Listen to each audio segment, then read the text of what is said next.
Aunty கோலத்தில் முருகனை பார்க்க குடுப்பனை வேணும், சாதாரணமானது இல்லை.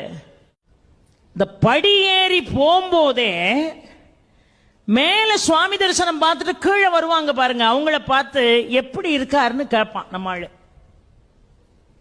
மனுஷாள் ஒருத்தரை பார்த்து இன்னொருத்தர் எப்படி இருக்கீங்கன்னு கேட்கறது இயல்பு.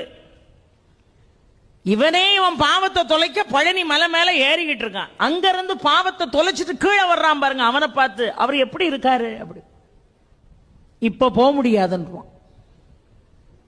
என்னம்மா அவர் ஆண்டி கோலத்தில் இருக்காராம், உன் கதை அவ்வளவுதான்மா. இவன் உடனே படி ஏறின பய கடகடன்னு கீழே இறங்கி வெளியே வந்துருவான்.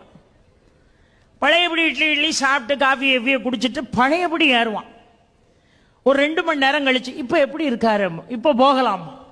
அங்கிருந்து வர்றவன் என்னவா ராஜ அலங்காரத்தில் இருக்கார். உடனே குடுகுடுன்னு அந்த ராஜ அலங்காரம் முடிகிறதுக்குள்ள ஓடி போய் தரிசனம் பண்ணிடணும்ட்டு போவான். பெரியோர்களே, பூர்வ ஜென்ம புண்ணியம் செஞ்சிருந்தா மட்டும்தான் ஆண்டி கோலத்தை தரிசிக்க முடியும்.